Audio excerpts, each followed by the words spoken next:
Assalamualaikum warahmatullahi wabarakatuh. Nama saya Firman Irhamni dan saya di sini akan menjelaskan tentang perkembangan Islam di benua Eropa.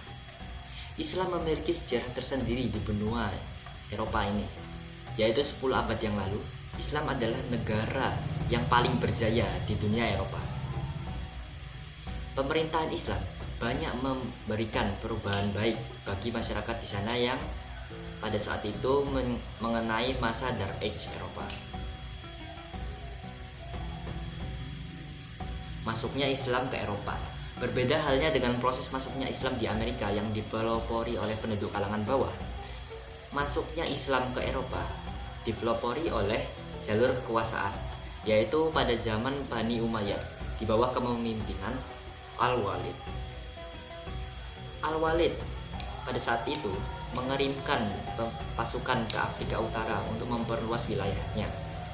Dan sekitar pada tahun 709 Masehi, Mus bin Nusayr yang saat itu adalah gubernur Afrika memutuskan untuk melakukan penyebaran Islam ke dunia Eropa. Pada tahun 709, Mus bin Nusayr mengutus Tariq bin Ziyad. Tariq bin Ziyad berserta pasukannya mengadakan penjajahan ke wilayah Eropa, yakni Spanyol. Dan ternyata pasukan tersebut berhasil menduduki Eropa tanpa adanya perlawanan. Selanjutnya pada tahun 710, Tariq bin Ziyad dan pasukannya yang mayoritas adalah masyarakat Arab dan masyarakat Eropa dan masyarakat Afrika mendarat pada suatu bukit yaitu dinamakan Gibraltar. Pasukan Tariq bin Ziyad harus berperang melawan Raja Spanyol yakni Raja Roderick, dan peperangan tersebut hanya berlangsung 8 hari. Akhirnya dimenangkan oleh pasukan Islam. Sedangkan Raja Roderick dan pengikutnya harus lari ke Laut Barat. Wilayah Spanyol yang dikuasai diantaranya adalah Arquinoda, Toledo, dan Granada. Kemudian berhasil ditundukkan, dan Musa bin Nusayr menyusul ke Spanyol. Selanjutnya dengan bantuan pasukan Spanyol yang tersisa dan dukungan rakyat Spanyol yang tertindas oleh Raja Roderick, pasukan Islam berhasil menguasai Prancis dan negara-negara tetangganya hingga ke Skandinavia, Jerman, Polandia, Hungaria, Albania, Rumania, dan Bulgaria. Masa pemerintahan Islam. Setelah Spanyol dikuasai pasukan Muslim, Spanyol kemudian menjadi salah satu bagian provinsi dinasti Bani Umayyah dan beribu kota di Sevilla. Beberapa gubernur yang telah memerintah di sana adalah Musa bin Nusayr, Abdul Aziz bin Musa bin Nusayr, lalu Abdurrahman As-Safi, Al-Salman bin Malik, dan selanjutnya digantikan oleh Abdurrahman Al-Ghifti yang meninggal setelah perang melawan Prancis. Gubernur terakhir dari Bani Umayyah di Spanyol adalah Yusuf Al-Fikri yang menggantikan Abdurrahman Al-Ghifti. Setelah pemerintahan Bani Abbasiyah, Abdurrahman bin Muawiyah bin Hisham yang merupakan keturunan Bani Abbasiyah melarikan diri ke Spanyol dan mendirikan kekhalifahan di sana. Abdurrahman berhasil menaklukkan Spanyol dan mendapatkan julukan Al-Dakil, artinya sang penakluk.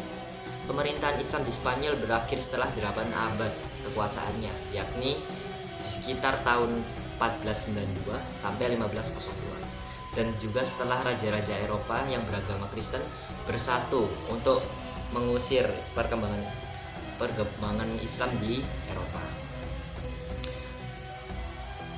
Kemajuan Islam di Eropa. Setelah 8 abad Bani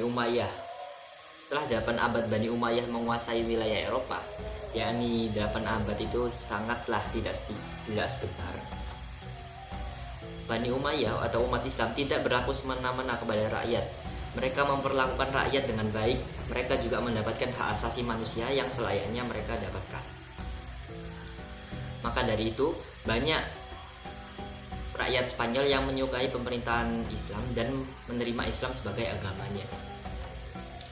Dan berkat ini juga, catatan sejarah Spanyol merupakan catatan sejarah yang baik, yang paling baik di antara negara-negara Eropa yang lainnya di zaman Dark Age.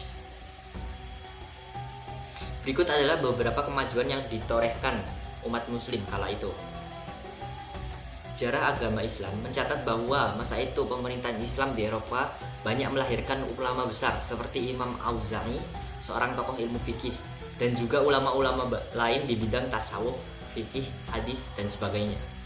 Nomor 2, lahirnya filsuf dan ilmuwan seperti Ibnu Rushd dan filsuf dan ahli bidang kedokteran, serta beberapa ahli astronomi yang terkenal seperti Al-Iraqi dari Toledo, Al-Majirid dari Cordoba, dan Ibnul Alfah dari Sevilla. Di masa pemerintahannya, Islam mewariskan beberapa bangunan indah seperti karya bidang arsitektur Istana Al-Jafira, Istana Alhambra di Granada, Masjid Cordoba, Masjid Sevilla, dan Tembok Toledo, serta Istana Al-Ma'mun. Masjid kala itu tidak hanya menjadi tempat untuk menunaikan sholat wajib dan sholat Jumat. Masjid di kala itu juga berkegiatan seperti menerima zakat dan mengajarkan Al-Quran kepada masyarakat. Masa kejatuhan pemerintahan Islam di Eropa. Setelah kejatuhan tentara Islam di Spanyol, Raja Spanyol Ferdinand yang menikah dengan Ratu Portugal melarang segala bentuk aktivitas dakwah Islam secara terang-terangan dan maupun sembunyi. Mereka juga mengusir umat muslim dari Spanyol, memaksanya memasuk agama Kristen. Tidak ada penduduk Spanyol yang boleh memakai nama Arab maupun nama Islam. Jika ada yang melanggar, maka orang tersebut akan mendapat hukuman penggal. Pada tahun 1610, Granada akhirnya menjadi daerah terakhir yang dilepas oleh pemerintahan Islam di Spanyol, dan sekitar 50.000 umat muslim diusir dari wilayah tersebut tanpa boleh membawa apapun, sehingga banyak dari mereka yang meninggal di perjalanan.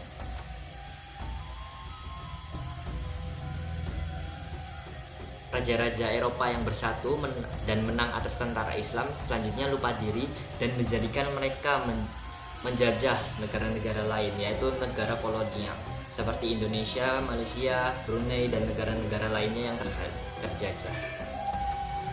Itulah sejarah Islam di Eropa, sejarah kejayaan Islam dan Golden Age di Islam di Eropa. Terima kasih. Sekian, terima kasih. Semoga bermanfaat. Wassalamualaikum warahmatullahi wabarakatuh.